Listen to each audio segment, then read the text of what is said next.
Well, good day, folks. Welcome to the MB Wildman channel. On today's video, just a real quick video, just a real quick tip for you on Fisher when you're dealing with and turning Fisher. So Elliot and I have been out on the line. We got a couple of real nice Fisher over the last few days. Beautiful, beautiful Fisher. Here's the problem that I've got with Fisher most of the time. I don't know what it's like where you are, but the way that I dry Fisher, Fisher in New Brunswick, typically they're pretty good size. And what I do is I normally dry Fisher on a small fox board, like a female fox board, something like this right here. So this is a pretty dandy Fisher right here. Just put up pretty simply, right? Just on a wooden stretcher fox board.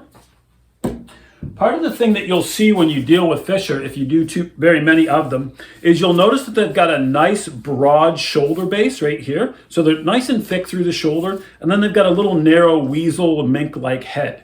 Okay, so they got small ears, small eyes up front, just like this, right? So what that means when you're stretching one is that you've got pretty much an even body size all the way back through, right up until you get to here in front of his front shoulders, right here. So this area. And then it goes really, really narrow. So in order to get this to stretch properly, you got to put it on a pretty wide board. So I use, like I said, I use a fox board.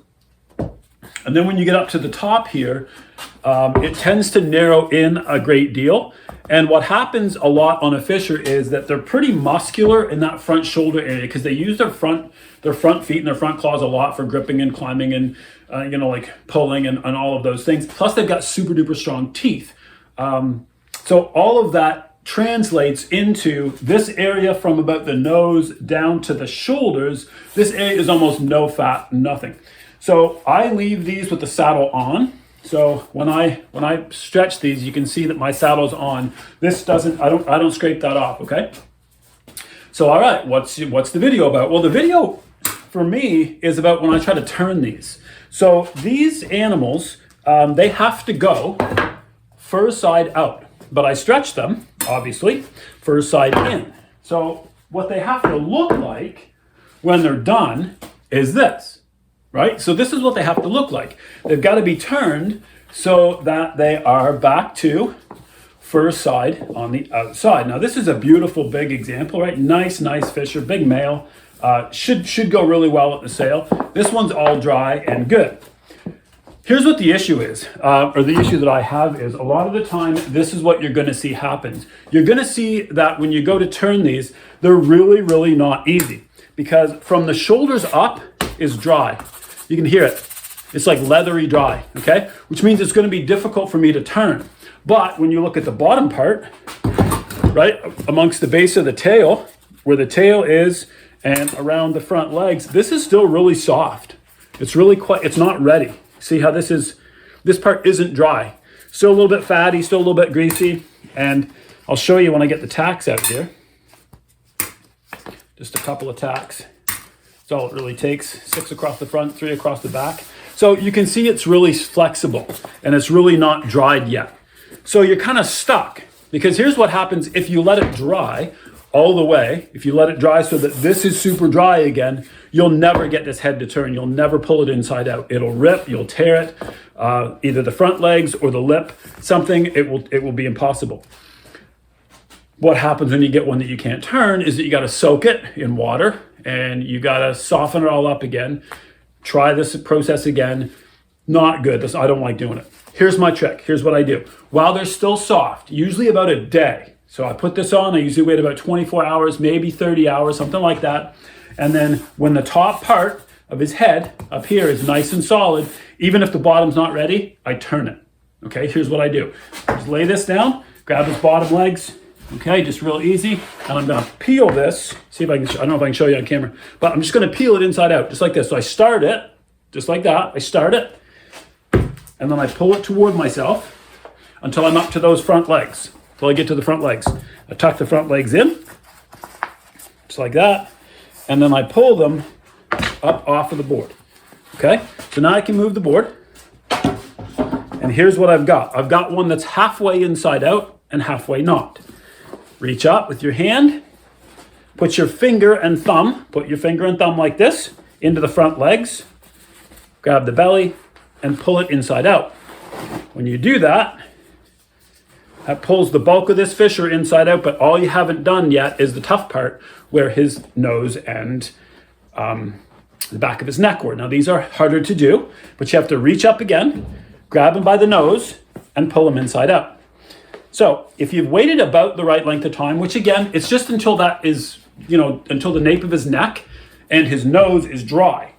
When that's dry, you should be able to, with some effort, this is not always going to be easy, especially if you got him in a snare or something like that and you had a little bit of like water head or whatever around the top.